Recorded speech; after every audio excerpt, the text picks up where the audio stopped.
ഇത് കണ്ടോ, ആശാരി ഉറുമ്പ് എന്ന് പറയുന്ന ഉറുമ്പാണ്. തടികളൊക്കെ തുളയ്ക്കുന്നത് കൊണ്ടാണ് ഇതിന് ഈ പേര് വന്നത്.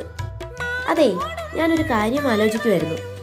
എൻ്റെ ഇത്രകാലത്തെ ജീവിതാനുഭവത്തിൽ നിന്നും എനിക്ക് മനസ്സിലായൊരു കാര്യമാണ്. ഈ പ്രകൃതി സൃഷ്ടിച്ച എല്ലാത്തിനെയും നശിപ്പിക്കാനുള്ള സംഗതികളും പ്രകൃതി തന്നെ സൃഷ്ടിച്ചിട്ടുണ്ട്.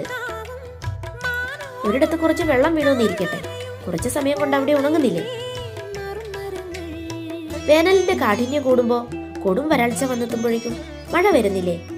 അല്ലൽ വേണ്ട, ഇപ്പൊ ഒരു കാട്ടിൽ ഏതെങ്കിലും മരം വീണു എന്ന് വിചാരിക്കും. അവിടെ വിറക് വെട്ടി കത്തിക്കാൻ മനുഷ്യരില്ലെങ്കിൽ പോലും നമ്മുടെ ചിതലുകളും ആശാരി ഉറുമ്പുകളും സൂക്ഷ്മമായ മറ്റ് ജീവികളും ചേർന്ന് ആ മരത്തെ മണ്ണോട് ചേരേണ്ട വിധമാക്കി തീർക്കുന്നില്ലേ? ഒരു കാട്ടിൽ ഏതെങ്കിലും ജീവികളുടെ ക്രമാതീതമായ വളർച്ച എപ്പോഴും മറ്റൊരു ജീവി തടയുന്നില്ലേ?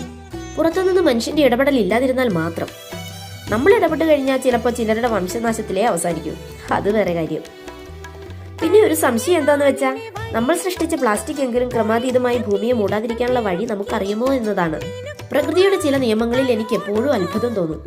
രണ്ടാം ലോക മഹായുദ്ധകാലത്ത് ജർമ്മനിയുടെ കൊടും ക്രൂരത സോവിയറ്റ് യൂണിയനെ പാടെ തകർത്ത് കീഴടക്കിയെന്ന് കരുതിയ ആ സമയം പ്രകൃതി കൊടും ശൈത്യം കൊണ്ട് ജർമ്മനിയുടെ ആയുധങ്ങളെ നിർവീര്യമാക്കി സോവിയറ്റ് യൂണിയനെ ജയിക്കാൻ അനുവദിച്ചില്ലേ? ഇങ്ങനെ പ്രകൃതിയുടെ ഇടപെടലുകളും പ്രതിവിധികളും അത്ഭുതപ്പെടുത്തും നമ്മളെ, അല്ലേ? എന്നിട്ടും നമ്മൾ ഒരുപാട് ശക്തരെന്ന് കരുതുന്നുവോ?